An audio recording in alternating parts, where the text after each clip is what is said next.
आता याच्यामध्ये काही लोकांनी शंका व्यक्त केलेल्या आहेत। याच्यामध्ये शंका काय आहे तर मी मुंबईला FIR करू शकतो का? मुंबईला FIR 100% हा BNSS जो 2023 ला कायदा आलाय, झिरो FIR कॉन्सेप्ट, म्हणजे कुठेही तुम्ही FIR करू शकता आणि तो FIR आपल्याला ट्रान्सफर करता येतो। त्यामुळे मुंबईमध्ये करण्याचं कारण एवढंच की इथं जर आपण FIR केला असं जो आज दुर्दैवाने इथं आपल्याला यावं लागतं आणि करावं लागतं, इथं गर्दी खूप मोठ्या प्रमाणात होईल, म्हणून आम्ही इथं न येता मुंबईत हा FIR करता येतोय का याचा प्रयत्न तिथं केला। त्यामुळे मुंबईत FIR होऊ शकला असता, पण तो त्यांनी तिथं स्वीकारला नाही। त्याच्याच बरोबर FIR करण्याचा आपल्याला अधिकार आहे का, तर अंडर सेक्शन 173(1) याच्या अंतर्गत या देशातल्या कुठल्याही नागरिकाला FIR करण्याचा अधिकार 100% आहे। आणि याच्यात हा अधिकार कसा दिला गेला तर एक सुप्रीम कोर्टमध्ये याचिका होती, त्या याचिकेचा निकाल देत असताना सुप्रीम कोर्टाने निर्णय दिलेला आहे, ललिता कुमारी versus government of Uttar Pradesh, FIR करण्याचा अधिकार हा सगळ्यांचा आहे। तुमच्यातल्या पण कुठल्याही व्यक्तीला, बारामतीच्या असू नये तर महाराष्ट्रातल्या कानाकोपऱ्यातून इथं लोक आली, त्यांनी जर ठरवलं असतं FIR दादांच्या केसच्या बाबतीत व्हावा, तो 100% तो करायला पाहिजे आणि तो त्यांनी स्वीकारला पाहिजे पोलीस प्रशासनाला। असा अधिकार हा आपल्या सगळ्यांना आहे। बर 24-25 तारखेपर्यंत आपण का थांबलो? याच्या आधी 28 तारखेला ही घटना घडली, 30-31 तारखेला सुद्धा आपण FIR करू शकलो असतो, पण आपण थांबलो। तुम्ही थांबलात, आम्ही थांबलो, सगळे थांबले। नाही, खोलात जाऊ द्या, काय होतं हे आम्हाला समजू द्या। आणि मग जेव्हा 24 तारखेला या DGCLनीच सांगितलं की आम्ही 24 फेब्रुवारीला DGCL म्हणजे परवा सांगितलं की VSR कंपनीकडनं काही गोष्टी या नॉन कम्प्लायन्सेस झालेले आहेत। विमान चालवत असताना नॉन कम्प्लायन्स हा कुठलाही त्या ठिकाणी स्वीकारला गेला नाही पाहिजे, म्हणजे VSR हे जबाबदार आहे। दादा ज्या विमानाने गेलेले ते होतं लेअर जेट 45 XR। हे विमान या VSR कंपनीकडे अशा प्रकारचे किती विमान आहेत?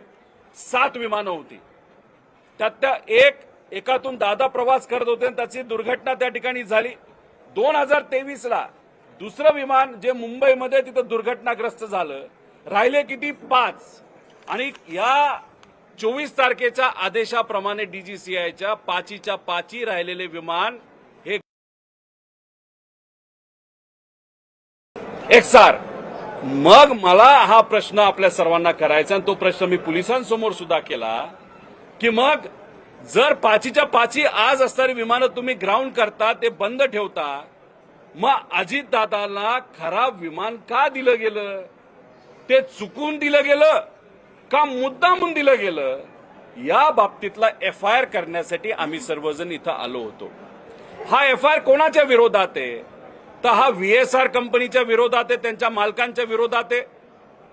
त्याच्याच बरोबर जर एअरवर्दीनेस म्हणजे विमान उडू शकतं नाही शकत हे बघण्याची जबाबदारी DGCAची असते।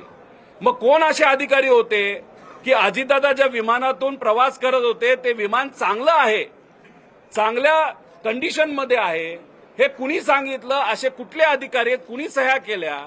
तर या अधिकाऱ्यांना शोधा। अशा प्रकारचा दुसरा FIR आम्ही करण्यासाठी तिथं सांगितलं। अजितदादांनी विमानात बसावं, विमान कुठलं द्यावं, उडायचं का नाही उडायचं, व्हिजिबिलिटी म्हणजे वातावरण बरं आहे का नाही आहे विमान उडवण्याचं, हे बघण्याची आणि विमान नियोजन करण्याची जबाबदारी ही आहे एरो नावाच्या कंपनीला। त्यांचा एक प्रायव्हेट जो व्हॉट्सअपच्या चॅट आहे ते मी व्हिडिओ कॉन्फरन्सच्या माध्यमातून लोकांसमोर आणलं। त्याच्यामध्ये एक पवार नावाचा अधिकारी आहे एरो नावाच्या कंपनीचा, त्यांनी सांगितलं की वेदर चेक आहे आणि ओके आहे, दादांनी प्रवास केला तरी चालेल आणि ती गोष्ट बघितल्यानंतर दादांच्या पीएली दादांना सांगितल्यानंतर 7 वाजता दादा गाडीत बसले आणि विमानतळावर त्या ठिकाणी पोहोचले. मग ही एरो नावाची कंपनी आहे, याच्यावर एफआयआर करा असं आम्ही तिथं सांगितलेलं आहे. आता ही जी चॅट आहे व्हॉट्सअपची, त्याच्यामध्ये या राज्यातले विमान या गोष्टीकडे लक्ष देणारे काही अधिकारी आहेत.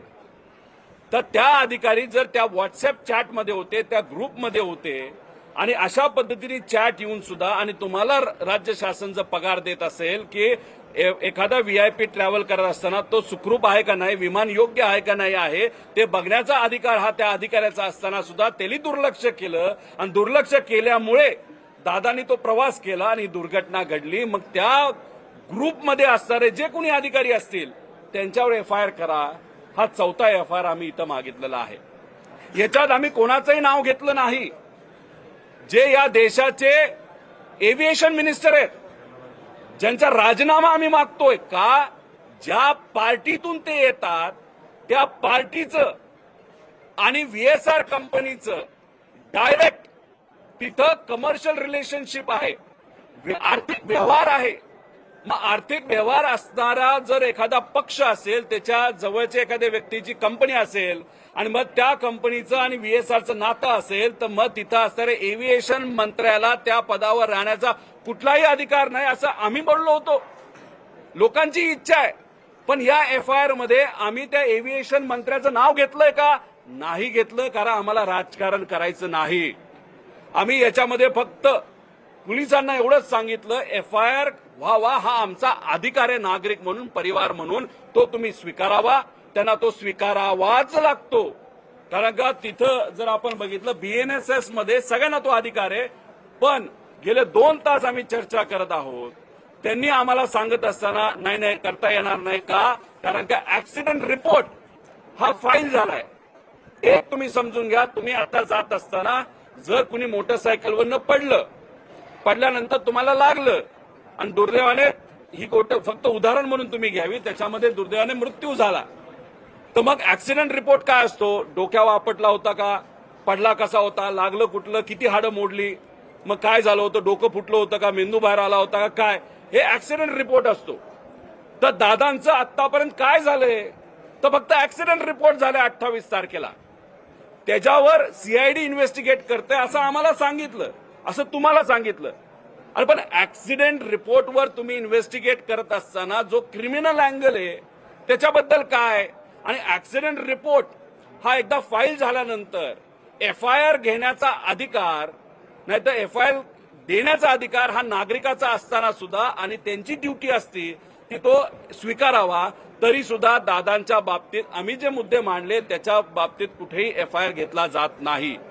आम्ही जी तपास यंत्रणा आहे त्याच्यामध्ये येतोय का? अजिबात नाही. सीआयडीला तपास करू द्या, सीबीआयला तपास करू द्या, डीजीसीआयला तपास करू द्या, आम्हाला आक्षेप कुठंच नाही. आमचं असं म्हणणं आहे की एफआयआर तुम्ही फाईल करा आणि तो तसाचा तसा हा सीआयडीला पाठवा एफआयआर, नाही तर सीबीआयला पाठवा. एवढंच आम्ही इथं या ठिकाणी बोललेलो आहे. पण कुठंतरी म्हणजे अधिकारी बोलत असताना गेल्या 2 तासामध्ये आम्ही त्यांना सगळी पुस्तकं वाचून दाखवली, सगळे नियम तिथं दाखवले, आणि कुठंतरी आता अधिकारी काही प्रमाणात आम्हाला सकारात्मक दिसायला लागलेत. पण काही जसं काल कुठंतरी तिथं असणाऱ्या अधिकाऱ्यावर एक प्रेशर होतं, असंच काही प्रमाणात प्रेशर इथं आम्हाला जाणवते. हे कार्यालय अजितदादांनी बांधलेलं आहे, हे अधिकारी अजितदादांनी आणलेले आहेत. आणि मग आमची यांच्याकडनं अपेक्षा आहे की आम्ही नियमामध्ये या ज्या गोष्टी मागतोय तुम्ही आमचं एफआयआर घ्यावा. त्यांनी सांगितलं अजून 1 तास आम्हाला द्यावा. इथं योगेंद्र भाऊ इथं आहेत, ते इथं थांबतील, नाही तर परत जाऊन परत येतील. मी आपल्या सर्वांना विनंती करतो की आपण सुद्धा बराच वेळ इथं दादांच्या प्रेमापोटी आलेला आहात. वकील असोसिएशनचे खारतोडे भाऊ जे आहेत हे इथं आले होते आणि स्वइच्छेने आलेले आहेत. इथं 100 वकील बारामतीचे इथं आलेले आहेत, स्वइच्छेने आलेले आहेत. तुम्ही सर्वजण स्वइच्छे आलेले आहेत. हे सर्व पदाधिकारी स्वइच्छेने इथं आलेले आहेत. का? तुम्हाला आम्हाला फक्त एवढीच इच्छा आहे की अजितदादांना न्याय मिळाला पाहिजे. काय खरं घडलं हे कुठेतरी आपल्याला समजलं पाहिजे. याच्यामध्ये आपण जर बघितलं तर काही लोक म्हणतील की सीआयडी इन्व्हेस्टिगेट करते. करू द्या ना, सीआयडी इन्व्हेस्टिगेट केलं, पण सीआयडीने आतापर्यंत काय केलं हे लोकांपर्यंत येऊ द्या. कोण इन्व्हेस्टिगेशन ऑफिसर हे लोकांना तिथं कळू द्या. आम्ही प्रेशर आणतोय, मग तुम्ही कुठेतरी प्रेस कॉन्फरन्स घेणार, सांगणार हो सीआयडीचा हा अधिकारी आहे, आतापर्यंत आम्ही हे केलं, पण आता 27 दिवसामध्ये काय नाही झालं हे आम्हाला कुठेतरी सांगितलं पाहिजे. याच्यात पोलीस अधिकारी बोलत असताना त्यांनी सांगितलं की डीजीसीआय यांची एक AAIB नावाची बॉडी आहे, ते इन्व्हेस्टिगेट करतं. एक तुम्ही आपण सर्वांनी समजून घेतलं पाहिजे की AAIB जी बॉडी आहे ते क्रिमिनल अँगल बघत नाही, ते टेक्निकल अँगल बघतात आणि ते हे बघतात की उद्या जाऊन अजून दुसरा ऍक्सिडेंट होऊ नये याची दक्षता मात्र डीजीसीए तिथं घेत असतं. आता डीजीसीएचेच अधिकारी याच्यामध्ये आहेत असं आम्ही म्हणतो. मग सहज साधा प्रश्न मी लोकांनाही करतो आणि पोलिसांनाही केलेला आहे की या इन्व्हेस्टिगेशन डीजीसीएला जर सगळे अधिकार आपण टेक्निकल दिले आणि त्याच्यामध्ये टेक्निकल अनेक अडचणी तिथं दिसत असतील तर डीजीसीए प्रामाणिकपणे हे इन्व्हेस्टिगेशन करणार आहे का? याच्याच बरोबर मला खंत या गोष्टीची वाटते की आम्ही सर्वजण शांत बसतोय आणि आम्हाला असं वाटतं की याच्यामध्ये टेक्निकल इन्व्हेस्टिगेशन पण व्हावं आणि क्रिमिनल तपास सुद्धा त्यामध्ये व्हावा. का FIR नकोय? का FIR घेतली जात नाही? अहो, सुशांत सिंगच्या बाबतीतला एक मुद्दा हा किती गरम केला होता. ठीक आहे, त्याचा तिथं मृत्यू झाला, सुसाईड केलं, जे काय झालं हे लोकांना कळावं ही सगळ्यांची इच्छा होती. आपला देशाचा नागरिक होता, पण तो महाराष्ट्राचा नव्हता. इथं महाराष्ट्राचा एवढा मोठा नेता गेला असला तरी साधी FIR होत नाही. जर त्या ठिकाणी न्याय मिळत नाही हे योग्य नाही. त्याच्याच बरोबर रेड बर्ड नावाची एक कंपनी आहे. 2 दिवसापूर्वी झारखंडमध्ये एक अँब्युलन्सचं विमान असतं ते तिथं पडलं. दुर्दैवाने त्याच्यामध्ये 7 लोकांचा का 6 लोकांचा मृत्यू झाला. त्यांच्या परिवाराबरोबर आम्ही आहोत, आदरांजली आहे. दुसऱ्या दिवशी रेड बर्डवर कारवाई झाली. दुसऱ्या दिवशी रेड बर्डवर FIR झाली. आपल्या अजितदादांच्या बाबतीत आतापर्यंत फक्त ऍक्सिडेंट रिपोर्ट आहे. अजितदादांच्या बाबतीत इथं पोलीस प्रशासनाने आतापर्यंत FIR केली नाही. या बाबतीची आम्हा सगळ्यांना त्या ठिकाणी खंत आहे. आणि हा गुन्हा दखलपात्र आहे का? तर 100% दखलपात्र गुन्हा आहे. मग दखलपात्र गुन्ह्यामध्ये FIR करावाच लागतो. मग कुठेतरी शासन हे सांगतंय का की अजितदादांची दखल घेतली नाही पाहिजे असे एक व्यक्तिमत्व होतं असं सांगायचं का तुम्हाला? अहो, साधा आमचा प्रश्न आहे की तुम्ही FIR करा, CID कडनं तुम्ही तिथं तपास करा, नाहीतर CBI कडनं त्या ठिकाणी तुम्ही तपास करा. आमचं त्याच्यामध्ये काहीच नाही. आणि हे जो झालाय ना हा आहे आमचा कॉज ऑफ ऍक्शन. म्हणजे कॉज ऑफ ऍक्शन 24 तारखेला आलाय. म्हणजे डीजीसीएने जो रिपोर्ट दिला त्याच्यामध्ये त्यांनी जे सांगितलेलं आहे की VSR कंपनी जबाबदार आहे म्हणून विमान आम्ही हे करतो. ह्या कॉज ऑफ ऍक्शनवर आज FIR व्हावा अशी आमची इच्छा होती, पण दुर्दैवाने ती इच्छा त्या ठिकाणी आज पूर्ण होत नाही. दादांना का न्याय मिळत नाही, दादांबद्दलचा FIR का होत नाही असा प्रश्न आम्हाला सगळ्यांना त्या ठिकाणी वाटतो. आणि आमचं हेही म्हणणं आहे इथं असणाऱ्या प्रत्येक व्यक्तीचं, कदाचित तुमचं सुद्धा म्हणणं आहे, आम्ही जो FIR दाखल करत आहोत तो जो चुकीचा असेल तर आमच्यावर कारवाई करा. आम्ही लिखित द्यायला तयार आहोत की आम्ही या FIR मध्ये ज्या गोष्टी लिहिल्यात सांगितल्यात त्या जर चुकत असतील तर उद्या आम्ही जेलमध्ये जायला तयार आहोत, आमच्यावर तुम्ही कारवाई करा. पण नाही, यांना ते ऐकायचं नाही. कुठंतरी कुठल्या तरी प्रकारचा प्रेशर आहे आणि कोणाला तरी वाचवण्याचा प्रयत्न इथं केला जातो. आणि अशा पद्धतीने पोलीस प्रशासन वागत असल्यामुळे हा घातपात आहे का हा जो प्रश्न आपल्या सर्वांना आम्हाला पडलेला आहे तो कुठंतरी खरा होताना दिसतोय. असंच एवढं आमचं त्या ठिकाणी मत आहे. एक घ्या ना.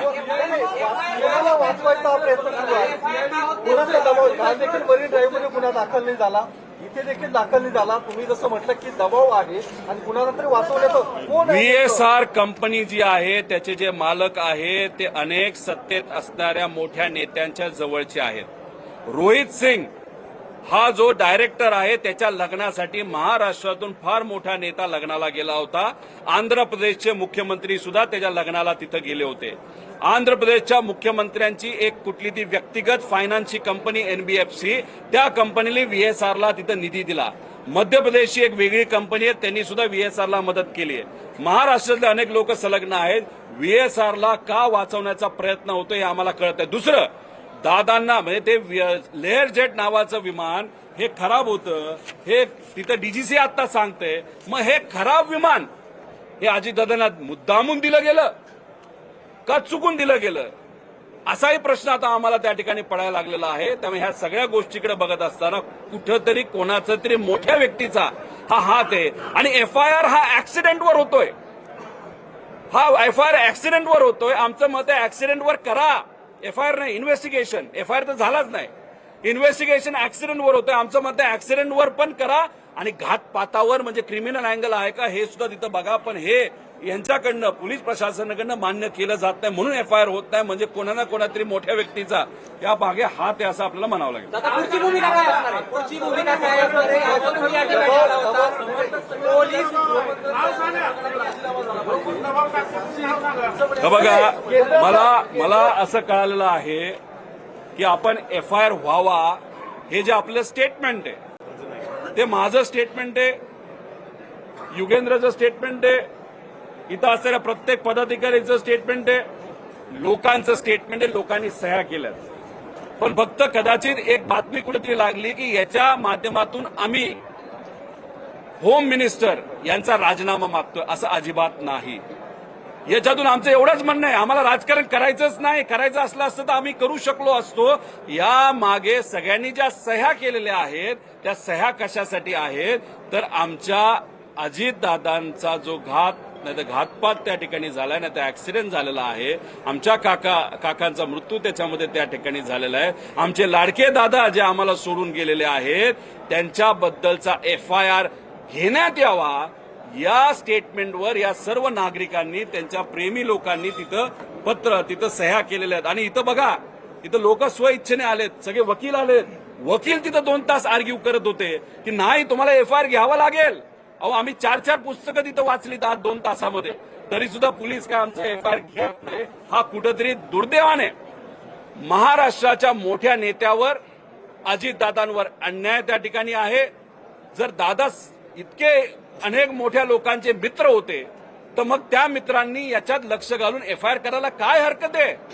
मग एवढ्या मोठ्या नेत्याचा एफआयआर होत नसेल तर उद्या जर आम्हाला कोणाला काय झालं तर आमच्याबद्दल काय होणार. उद्या जाऊन जर सामान्य लोकांना काय झालं तर सामान्य लोकांचं काय होणार. अहो काल एका पुण्यातल्या ठिकाणी एका गावामध्ये कबूतर चोरीला गेली 160, उरळी कांचनला 160 कबूतर चोरीला गेले, त्याचा एफआयआर झाला. आणि दादांच्या बाबतीत एफआयआर होऊ शकत नाही. अरे कसला न्याय. हा अधिकार आहे, सुप्रीम कोर्टाने दिलेला अधिकार आहे. हा आम्हाला तिथं बीएनएस ऍक्टली त्या ठिकाणी दिलेला अधिकार आहे. आणि मग हे होताना सुद्धा जर एफआयआर होत नसेल तर याच्या मागे काळं बेरं नाही का असा प्रश्न आपला निर्माण होणार नाही का. मोठ्या व्यक्तीचा दबाव आहे असं म्हणतात. तो सरकारमधला आहे की सरकारमधलं बाहेर आहे, म्हणजे केंद्र सरकारमधला की राज्य सरकारमधलं. मी एवढंच म्हणेल कुणाचा तरी दबाव आहे, नाही तर पोलीस अक्षरशः डोळ्यामध्ये पाणी या पोलीस काही अधिकाऱ्यांचं तिथं आलं होतं जेव्हा अंत्यविधी झाला होता. आणि आता सुद्धा आम्ही जेव्हा त्यांना काही गोष्टी सांगत होतो त्याच्यामध्ये सुद्धा त्यांच्या चेहऱ्यावरनं आम्हाला जाणवत होतं की आम्ही जे बोलतोय ते खरंय. पण तरी सुद्धा यांचा पेन एफआयआर कडे त्या ठिकाणी वळत नाही. त्याचा अर्थ कोणतरी एक ताकदवान व्यक्ती त्यांच्यावर प्रेशर आणते. आता सीआयडी हे ऍक्सिडेंटवर तिथं त्यांचं इन्व्हेस्टिगेशन सुरू आहे आणि ऍक्सिडेंटचा जो दाखला आहे तो झाल्यानंतर सुद्धा एफआयआर होऊ शकतो पण केला जाऊ शकत नाही. कारण एफआयआर मध्ये आम्ही म्हणतोय या लोकांवर लक्ष द्या आणि हेच कदाचित सत्तेतल्या लोकांना, काही लोकांना हे नको असावं असं आपल्याला म्हणावं लागतं. अरे याच्या पुढे आम्ही काय करणार आहे. 1-1.5 तास युगेंद्र इथं असतील नाही तर परत थोड्या वेळी येतील, कारण आम्हाला त्यांनी 1-1.5 तासाचा वेळ मागितला. खरं तर मुंबईमध्ये सुद्धा आम्हाला सांगितलं होतं 2 तास. मुंबईची घटना घडून 15 तास झाले तरी सुद्धा त्यांच्याकडनं आम्हाला अजून काही सांगितलं नाही आला. त्यांचा अभ्यास काही पूर्ण झालेला नाही. 1-1.5 तास हे थांबा असं म्हणतायत, ते थांबतील, आम्ही थांबू. पण आता पुढे सीआयडी काय करते हे जाणून घेण्यासाठी आज दुपारी 3 वाजता पुण्यामध्ये सीआयडीचे जे हेड ऑफिस आहे तिथं जाऊन आम्ही दाद मागू की सहसा सामान्य लोकांना आणि कोणालाही सीआयडीकडे जाता येत नाही. पत्रकार परिषद घेते सीआयडी. ते योगायोग आहे. ती पत्रकार परिषद आम्ही सुद्धा ऐकतो. आम्हाला प्रश्न असतील आम्ही त्यांना प्रश्न विचारतो. आता आम्ही तिथं 3 वाजता 100% जाणार आणि काय त्यांचा तपास म्हणतोय हे जरासं आम्ही समजून घेतो.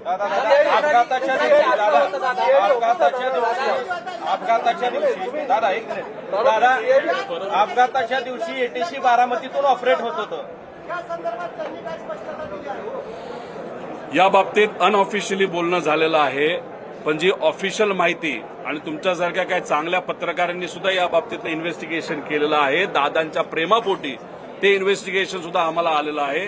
2 दिवसानंतर त्या बाबतीतली म्हणजे ब्लॅक बॉक्स आणि इतर गोष्टींबद्दल आम्ही एक वेगळी प्रेस तिथं घेणार आहोत. त्या मुद्द्यात त्या विषयावर आम्ही त्या ठिकाणी सांगू. अपघाताच्या दिवशी ETC बारामतीतून ऑपरेट झालं रोहित होतं पवार अशा आणि ते पण पद्धतीने खाजगी कंपनी केलं. थेटबाजी करतात. खाजगी कंपनीने ETC ऑपरेट केलेलं होतं अपघाताच्या दिवशी. आणि मग ह्याची माहिती तुमच्यापर्यंत पोहोचली का? कारण ETCचा ग्रीन सिग्नल मिळाल्याशिवाय टेकऑफ झालं नाही. याच्या आधी मुख्यमंत्री सुद्धा जे लँड झाले असतील बारामती एअरपोर्टवर, मोठे मोठे व्यावसायिक लँड झाले असतील, अजितदादा अनेक वेळा लँड झालेले आहेत, तेव्हा सुद्धा इथं बारामतीमध्ये असणारी ETC ही प्रायव्हेटच आहे. आता जेव्हा आपण टेक ऑफ करतो तेव्हा पुणे ETC सुद्धा बोलावं लागतं. ती लायसन्स ETC आहे, ती एक गव्हर्नमेंटची ETC आहे. मग त्या ETCला ह्यांना सांगितलं नव्हतं का रे उडू नकोस, व्हिजिबिलिटी 3000च आहे. मग पुणे ETC मध्ये कोण असं होतं, का त्यांनी नाही सांगितलं, का VSR कंपनीच्या पायलटली का नाही विचारलं, असे अनेक प्रश्न आहेत. त्यामुळे रेकॉर्डिंग बारामती ETCचं हे कुठेतरी CID का कुणीतरी ताब्यात घेतलं असं आम्हाला मिळालं का DGCA त्या बाबतीत काय येतं ट्रान्सक्रिप्ट आठवलं गेलं, याचा पुरावा आमच्याकडे आहे, तो आम्ही त्या ठिकाणी वापरतो. आता पहिल्यांदा तक्रार दिली जाते, त्यानंतर पोलीस इन्व्हेस्टिगेशन करतात, मग FIR दाखल केली जाते. अशा पद्धतीचा प्रोसेस आहे. मात्र दुसरीकडे असं सातत्यानं सांगितलं जातं की तपास योग्य पद्धतीने चालू आहे. मात्र रोहित पवार जे आहेत ते स्टंटबाजी करतायत आणि मिसगाईड केलं जाते असा आरोप भाजपकडून सातत्याने होतो. मग FIR म्हणजे काय? तक्रारच आहे ना. अरे तक्रारच घ्या ना आमची. ती खोटी ठरली तर आमच्या गुन्हे दाखल. जर खोटी धरली तर आम्हाला गुन्हे दाखल करा. आणि जी इन्व्हेस्टिगेशन चाललंय CIDचं असं ते म्हणतात, ते ऍक्सिडेंटल रिपोर्टवर चाललंय. अरे पण त्याला दुसरा अँगल आहे, तो अँगल आम्ही सांगण्याचा प्रयत्न करतोय. आणि DGCA सरळ सरळ सांगते की आम्ही 5 विमानं ग्राउंड करतोय का त्या विमानात प्रॉब्लेम आहे. अरे पण प्रॉब्लेमॅटिक विमान अजितदादांना का दिलं हा आमचा प्रश्न आहे, आणि म्हणून आम्ही म्हणतोय FIR करा. पण या बाबतीत काही टेक्निकल बोलत नाही.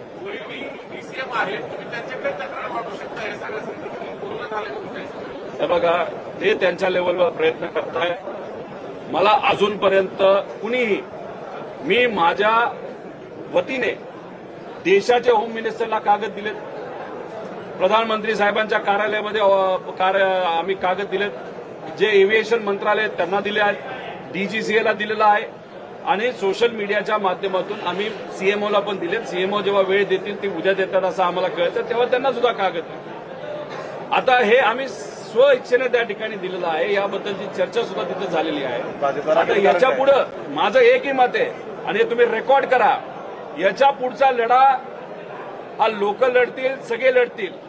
जर त्यांच्या पक्षातून त्यांच्या परिवारातून जर मला कोणी आलं आणि म्हणलं की जे जे आहे ते आम्हाला दे, आम्ही लढायला तयार आहे. मी सगळे त्यांना देण्यात तयार आहे. लढावं, पण लढलं पाहिजे एवढंच आमचं मत आहे. आणि दादांना न्याय मिळाला पाहिजे, त्यासाठी जो जो कुणी भूमिका घेतोय, अमोल मिटकरी त्यांच्या बाजूनी भूमिका घेत आहेत. त्यानंतर तिथं काल एक नायकवडे नावाचे आले होते, ते भूमिका घेत आहेत. ठोंबरेताई तिथं भूमिका घेत आहेत. बाबा पाटील तिथं भूमिका घेत आहेत. बाकी इतरही भूमिका घेतात. तिथं जयली सुद्धा सोशल मीडियाच्या माध्यमातून तिथं व्यक्त झालाय की ब्लॅक बॉक्सच्या बाबतीत काहीतरी आम्हाला शंका वाटते, आणि त्याच्याच बरोबर जे विमान आहे VSR चालवणारं कंपनी, त्याच्यावर आम्हाला शंका आहे VSR कंपनी बंद झाली पाहिजे, असं जय सुद्धा त्या ठिकाणी बोललाय आमचं प्रेझेंटेशन झाल्यानंतर. त्यामुळे ज्याला कोणाला पुढे घेऊन, आणि काकींनी CBI एन्क्वायरी मागितलेली आहे. त्यामुळे आपापल्या लेवलला लढलं पाहिजे, पण न्याय मिळाला पाहिजे एवढी आमची ज्या भूमिका. पद्धतीनं तुम्हाला फोन केला होता, अशी माहिती मिळत आहे का? तुम्हाला मुख्यमंत्र्यांचा फोन आला? आम्ही एवढं मोठं नाही की आम्हाला मुख्यमंत्री तिथं फोन करतील. त्यांच्या कार्यालयामधून फोन आला होता. अजितदादांचा स्मारकाचा एक विषय मी मांडत होतो, आणि त्या बाबतीतच चर्चा करायची होती. आज ती बैठक होत नाही, पण उद्या संध्याकाळी ती बैठक होईल, आणि त्या बैठकीला गेल्यानंतर स्मारक अजितदादांचं व्हावं ही तर मागणी आम्ही करूच. त्याच्याच बरोबर इन्व्हेस्टिगेशन म्हणजे FIR बद्दल पण त्यांना माहिती आम्ही देऊ, आणि माझ्याकडे जे काही कागदपत्र आले ते सुद्धा आम्ही त्यांना त्या ठिकाणी देऊ. ज्या पद्धतीनं आता तपास चालू आहे त्या पद्धतीनं तुम्हाला असं वाटते का न्याय मिळत? अजिबात वाटत नाही. एक तर CIDने काय केलंय हे कोणालाच माहित नाही. महिना झाला. आपण तिथं प्रेशर वाढवलं, तुमच्यासारख्या चांगल्या मीडियाने तो मुद्दा नेला. सोशल मीडियावर महाराष्ट्राचे तमाम सामान्य नागरिक हे व्यक्त झाले, बारामतीकर हे व्यक्त झाले. काही गावांमध्ये तिथं बंद पाडला गेला, आणि त्यानंतर DGCA वर प्रेशर आलं, त्याच्यानंतर आता CID वर प्रेशर आलं. आता सीआयडी आज कुठेतरी ते प्रेस कॉन्फरन्स घेऊन काय केलं ते सांगतील. डीजीसीए 24 तारखेला त्यांनी रिपोर्ट दिला, पण डीजीसीएने अजूनपर्यंत प्रायमरी रिपोर्ट दिलेला नाही. प्रायमरी रिपोर्ट हा 15 तारखेला यायला पाहिजे होता. आता तो रिपोर्ट अजूनपर्यंत आला नाही. आल्यानंतर आपल्याला कळेल की खरंच काय त्यामध्ये घडलं होतं.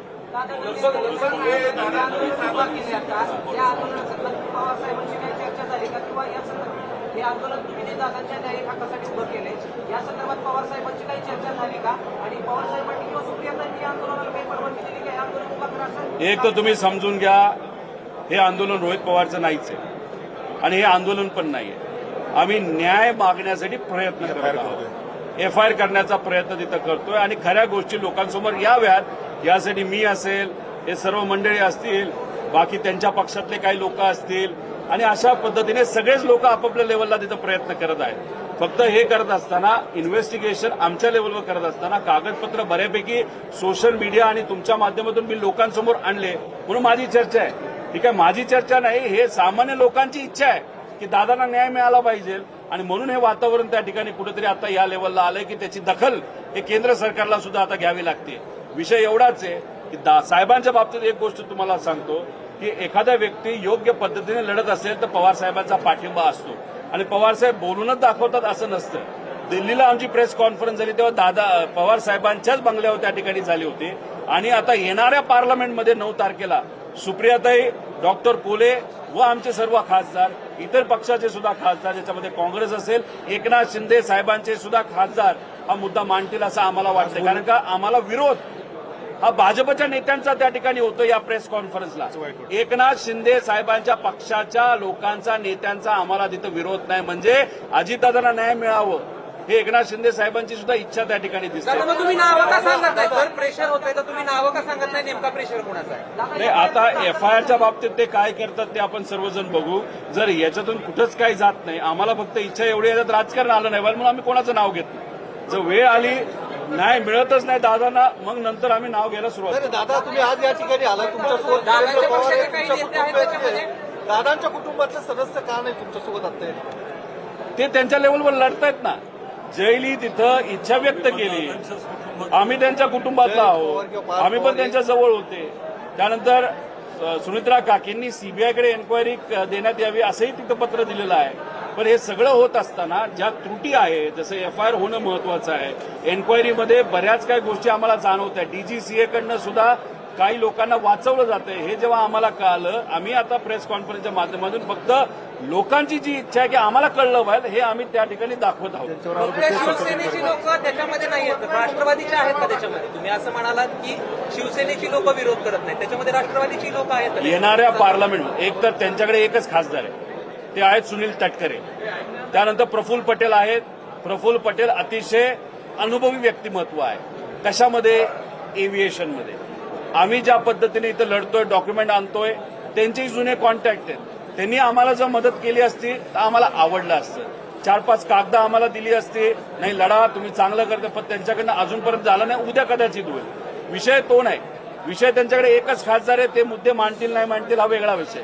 आमच्याकडे 8 खासदार आहेत. आम्ही आमच्या लेवलला मांडू, काँग्रेस मांडेल, त्यानंतर एकनाथ शिंदे साहेबांचे पक्ष मांडेल, उद्धव ठाकरे साहेबांचा पक्ष त्या ठिकाणी मांडेल, तृणमूल काँग्रेस ते मांडेल, इतरही राज्यातले जे इतर नेते, जसं आप पार्टी सुद्धा उद्या जाऊन हा मुद्दा त्या ठिकाणी मांडणार आहे. त्यामुळे पार्लमेंटमध्ये बरेच लोक मुद्दे घेतील आणि त्याच्यात जे एव्हिएशन मंत्री आहेत ते त्या पदावर राहिलेच नाही पाहिजे, कारण त्यांच्या पार्टीच्या प्रमुखाचं आणि व्हीएसआरचं आर्थिक संबंध आहेत हे सिद्ध झालेलं आहे. त्यामुळे त्यांचा राजीनामा सुद्धा मागितलं जाईल असं आम्हाला वाटतं. थोडक्यात राष्ट्रवादीचा पाठिंबा रोहित पवारांना संपूर्ण पक्षाचा नाही असं त्यातून सिद्ध होतं. कशातून? राजकीय नाही नाही. रोहित पवार गौण आहे. रोहित पवार कोण आहे? रोहित पवार कार्यकर्ता आहे, नातेवाईक आहे. रोहित पवारचं काही घेणं देणं नाही. रोहित पवार आणि रोहित पवाराबरोबर या राज्यातले 11 कोटी लोक फक्त एवढंच मागतायत, आम्हाला न्याय द्या अजितदादांना. इन्व्हेस्टिगेशन नीट झालं पाहिजे, टेक्निकल अँगल पण बघा आणि क्रिमिनल अँगल पण बघा. त्यामुळे रोहित पवार हे महत्वाचं नाही, तर आम्ही सर्व महत्वाचं नाही. काय महत्वाचं आहे? दादांना न्याय मिळाला पाहिजे. पण ज्या ज्या घटना घडत चालल्यात, आम्ही जे बोलत चाललोय दुर्दैवाने त्या गोष्टी घडत चाललेल्या आहेत आणि त्याच्यावरूनच आम्हाला शंका वाढत चालली आहे की इन्व्हेस्टिगेशनवर कोणाचा तरी दबाव असल्यामुळे इन्व्हेस्टिगेशन योग्य दिशेने जात नाही. एक जिद्दी सवाल है लगभग 2 घंटे चर्चा हुई आपकी शत्रुओं के साथ, क्या फाइनली पुलिस राजी है कि इस पर एफआईआर दाखिल होगा या एग्जैक्टली क्या कहा है? देखो 2 घंटा एडिशनल एसपी के साथ हम बात कर रहे थे, डीवाईएसपी के साथ बात कर रहे थे, पीआई के साथ बात कर रहे थे और बाकी जो उनके अधिकारी थे उनके साथ बात कर रहे थे. वहां पे उनका कहना था कि आपने बंबई में कल जो एफआईआर किया वो वहां पे क्यों किया. उनको हमने बताया बीएनएसएस में वहां पे 0 एफआईआर करके कॉन्सेप्ट है वो अलाउड है. फिर उन्होंने वहां पे कहा डीजीसीए का वहां पे इन्वेस्टिगेशन चल रहा है, तो वो इन्वेस्टिगेशन अगर चल रहा होगा तो एफआईआर करने की क्या जरूरत है. जैसे कि एएआईबी ये जो संस्था है वो इन्वेस्टिगेशन वहां पे करे. उनको मैंने कहा कि एएआईबी ये जो संस्था है डीजीसीए के अंतर्गत आती है. डीजीसीए के कुछ जो अधिकारी उन पे ही हमारा ऑब्जेक्शन है. तो ये इन्वेस्टिगेशन क्या कर रही है, योग्य डायरेक्शन पे ये इन्वेस्टिगेशन जाएगा, ये प्रश्न हमको वहां पे. और एएआईबी ये इंस्टीट्यूट जो है या जो संस्था है वो क्रिमिनल इन्वेस्टिगेशन वहां पे नहीं करती. फिर उन्होंने कहा कि ये एफआईआर होना चाहिए क्या, लीगली ये करना चाहिए क्या. उस पर हमने कहा कि बीएनएसएस में सेक्शन 173(1) उसके अंतर्गत देश का कोई भी नागरिक अगर चाहे कॉग्निजेबल ऑफेंस होगा तो वो एफआईआर लेना ही पड़ता है. तो ये कॉग्निजेबल ऑफेंस है. अभी तक